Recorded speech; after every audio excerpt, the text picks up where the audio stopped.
Assalamualaikum to all of you. I'm Mohammad Zuzair Ali Khan and you are watching my YouTube channel. आज हम physical quantities discuss करने वाले हैं. So let's start. Physical quantities क्या होती हैं? All those quantities which can be measured. ऐसी तमाम क्वांटिटीज जिनको आप मेजर कर सको, उन क्वांटिटीज को आप क्या कहते हो? Physical quantities. अब अगर मैं बात करूं कि ऐसी कौन कौन सी क्वांटिटीज हैं जिन्हें मैं मेजर कर सकता हूं, तो फॉर एग्जाम्पल अगर मैं आपसे कहता हूं कि जी इस मार्कर की लेंथ बताओ आप कितनी है, तो आप क्या करोगे? आप एक स्केल उठाओगे, स्केल से मेजर करोगे, आप बताओगे सर इस मार्कर की फॉर एग्जांपल लेंथ 15 सेंटीमीटर है. तो आपने इस मार्कर की क्या मेजर की? लेंथ मेजर की. तो लेंथ जो है वो फिजिकल क्वांटिटी है.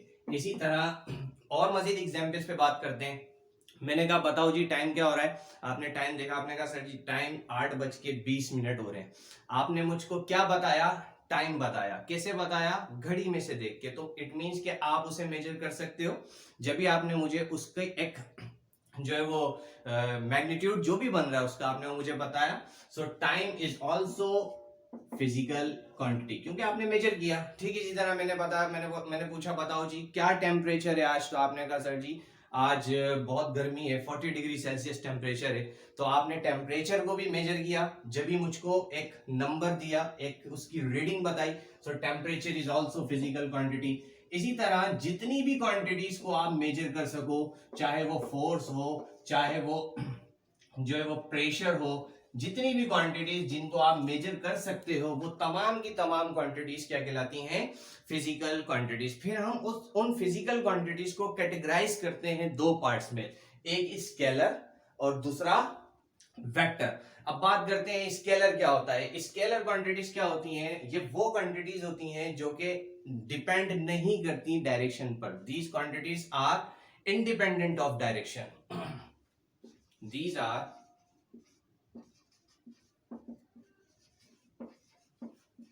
इंडिपेंडेंट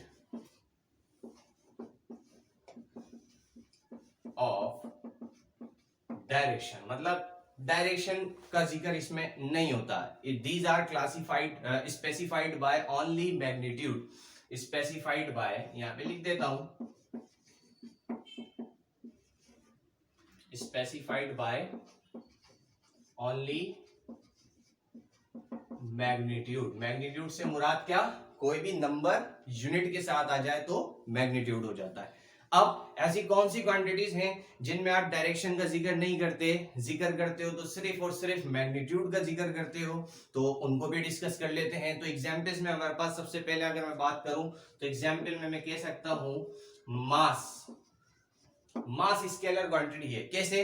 अगर मैंने आपसे कहा बताओ जी आपका मास कितना है, तो आप मास मेजर करके मुझे बताओगे जी सर जी मेरा मास 40 किलोग्राम है या 50 किलोग्राम है. आपने मुझे जो बताया 40 केजी, 50 केजी, ये एक मैग्नीट्यूड है.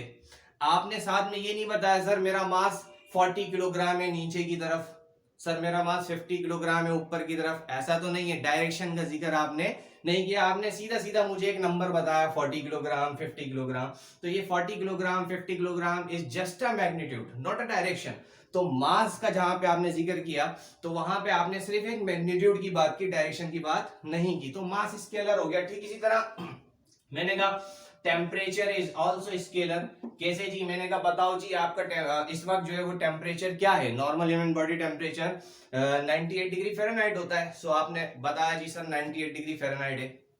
अब आप ये नहीं बताओगे सर 98 डिग्री फ़ारेनहाइट है दाएं तरफ या 100 डिग्री फ़ारेनहाइट है नीचे की तरफ. डायरेक्शन का जिक्र नहीं करोगे जब टेम्परेचर बताओगे, सिर्फ एक मैग्नीट्यूड बताओगे. सर जी गर्मी बहुत है 40 डिग्री सेल्सियस है, ये नहीं बताओगे 40 डिग्री सेल्सियस है नीचे की तरफ.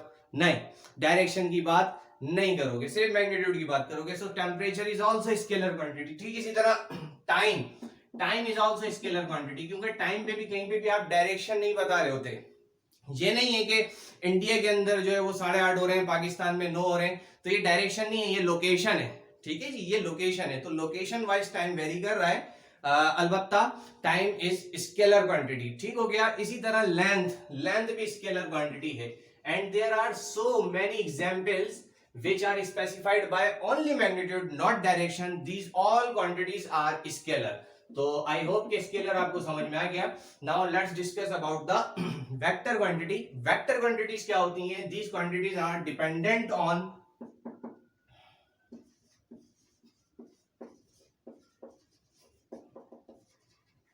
these quantities are dependent on magnitude and direction both.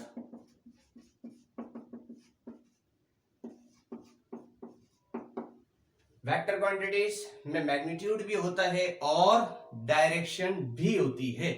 ऐसी क्वांटिटीज जिनमें मैग्नीट्यूड और डायरेक्शन दोनों हो, उन क्वांटिटीज को आप क्या कहते हो?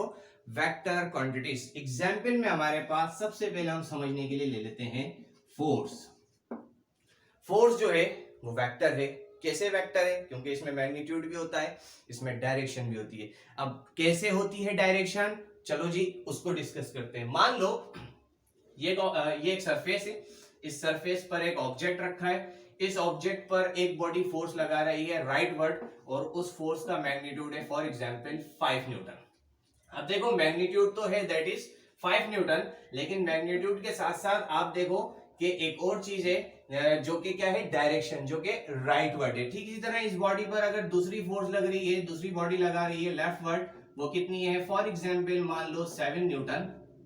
तो अब आप देखो कि इस फोर्स का मैग्नीट्यूड है 7 न्यूटन और डायरेक्शन भी है। डायरेक्शन क्या है? लेफ्टवर्ड।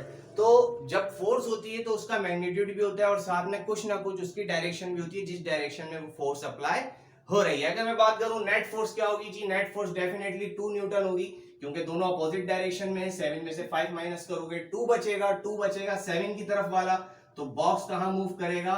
जहां पे फोर्स ज्यादा है, 2 न्यूटन की फोर्स से। तो नेट फोर्स का मैग्नीट्यूड 2 न्यूटन, कुछ ना कुछ डायरेक्शन भी है, वो डायरेक्शन कहां है? जिस डायरेक्शन में ज्यादा फोर्स है उस डायरेक्शन में बॉक्स मूव कर रहा है। तो फोर्स की जहां पे आपने बात की, वहां पे मैग्नीट्यूड के साथ साथ आपने डायरेक्शन की भी बात की, तो फोर्स वेक्टर है। इसी तरह आपके पास वेलोसिटी वेक्टर होती है, इसी तरह एक्सेलरेशन वेक्टर होता है। इसी तरह there are so many examples which are specified by magnitude and direction as well as are called vector quantities। और हम इन तमाम चीजों को, जो जितनी भी वेक्टर हैं, जो मैंने बहुत सारी लिखी भी नहीं है यहाँ पे, वो सब हम स्टेप बाय स्टेप अपनी हर वीडियो में क्लियर करते जाएंगे कि ये वेक्टर कैसे है। आई होप कि यहाँ तक आपको स्केलर, वेक्टर और फिजिकल क्वांटिटीज का कॉन्सेप्ट क्लियर हुआ होगा। फिर भी कहीं कोई कंफ्यूजन है, कोई क्वेश्चन है, आप मुझसे पूछ सकते हैं। अपना बहुत बहुत ख्याल रखिएगा। अल्लाह हाफिज।